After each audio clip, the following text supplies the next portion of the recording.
The party conference season is a chance for politicians to behave like celebrities, and one man who has a personal insight into both our politicians and some of our stars is the photographer Cambridge Jones.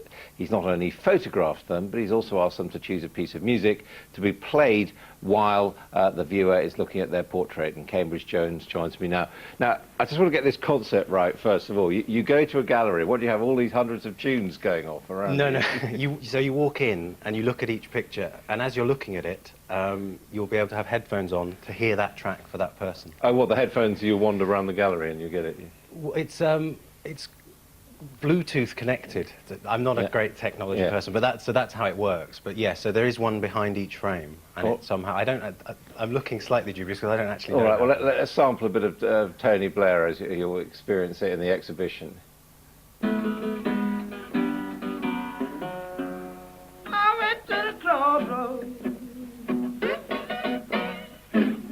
fell down on my knees. Now, Tony Blair there with Crossroad Blues, very classic from Robert Johnson. Now, he chose that, did he? Yeah, yeah.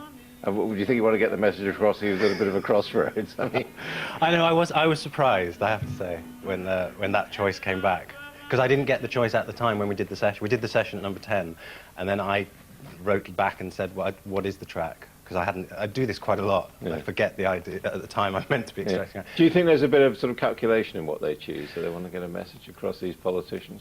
I've thought a lot about that, and some, yes. I mean, because originally for me the idea was probably pop tracks, and quite a lot of them are classical.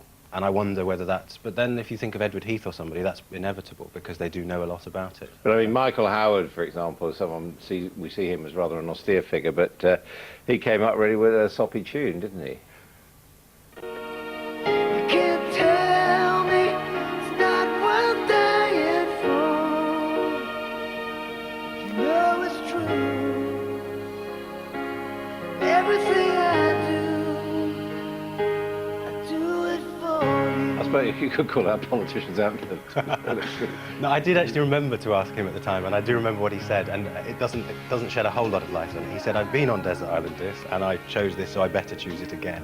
All right. And what do we see, do you think, in your photographs as much as in the music that they choose? Obviously, these people get shot the whole time. Yeah. On the whole, I try to do it at home, and I do that partly because if you go to somebody's house, they're slightly on the back foot saying, "Can I make you tea? Do make yourself at home." And I think I'm trying to get something more relaxed and behind the scenes. Every photographer says that. I hope I've got that. That is what I'm after. And by doing it in their homes, there's something personal usually comes out behind them or in the texture of the photo. If I'd done 120 portraits in a studio, they wouldn't look like these. And by and large, the people you met, were they the people you were expecting to meet? Who surprised you? Yes, because I chose them. No, I see what you mean. Yes, sorry. In personality terms, yeah. Yes, they are, on the whole. The one person, in a sense, Tony Blair is somebody I didn't feel I got to know any better by photographing him.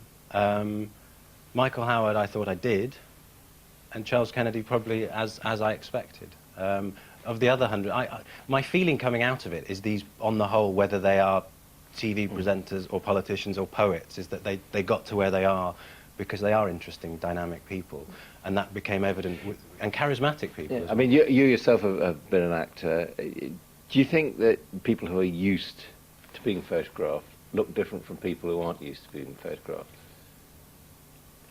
I think it's interesting. I mean, if I can use two extremes, I think actors are terrible at being photographed because they feel they need to put on a character. And musicians, interestingly, are brilliant because they are aware that they need to put on a character to sell their album or song, and they're fantastic to work with, and they'll go into any posture you like. And whereas actors, I find very hard. In a sense, politicians are easier because they're used to just saying, even if it's a fabrication, they're saying, "Here it is. This is what I do." Charles Kennedy, we got him here with almost inevitably David Bowie track. Just for one day, you can be heroes. Is he putting on an actor, or is that the real thing? In terms of the choice of song or that picture? The whole thing. I think that is. I actually took that the week. You remember he went down with the virus? It was that week. and he didn't look that There's been well. a bit of a question about this virus. I know. Some Well, people thought it was a virus in a bottle. I am, of course, neutral on these people, but I would say he didn't look that well that week. Or genuinely ill. Yeah, he did. And this was just before he pulled out. So. No, in this case, taking portraits what came out of a hobby. No, I've been doing for about 20 years, but it's been much more travel-based in Ethiopia and China and India, and I do that under a different name. But this is a new area for me, doing sort of. What it was your friends who'd seen your other portraits and said. Yeah, said, come on, pull your finger out and do something with this. Because I'd done a lot of these privately, but I'd not ever put them on show. And actually, it's through those that I got to a lot of the people, because I would ask people, who would you recommend, and they'd put a word in. And also an opportunity to meet people you wanted to meet. Yeah, I mean, 120 people from across because the music is the link. I could write to, I wrote to Desmond Tutu and just had no connection whatsoever, and just said, this is what I'm doing. Here's the list of people who've said yes so far. Will you do it? And to my surprise. Now, that's a very different photograph from the others, a colour photograph, and a very, I don't know what you call it, very moody, picking him out as a relatively small figure in there. There's a rather mundane, prosaic reason for that, which is that I did it in a very large room full of other portraits, and I needed to shut them out of the picture. But what was most odd is once I got the lighting right, and I said, okay, let's shoot this. He said, let's pray. And I said, okay, that's a good idea, let's pray. And then he said, yes, let's pray for the session. And I thought, yes, even better, let's pray for the session.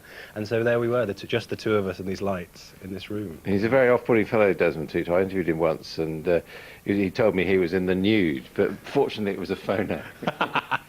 So finally, who are you stalking now for your future portrait? I'm doing the RADA, the Royal Academy of Dramatic Art, is 100 years old, so I'm doing all their most famous actors for their centenary, which is lovely, which will be next year. Fantastic, Cambridge Jones. Thank you very much indeed. We look forward to the exhibition. Cheers. And you can see and hear the portraits of Cambridge Jones in his Face the Music exhibition at the Proud Gallery in the Strand in London. And that's running until October the 9th. That's Sunday for this Sunday. Please join us at the same time next Sunday. But in the meantime, stay with Sky News for all the latest news from home and abroad. And of course, Tony Blair at the TUC tomorrow.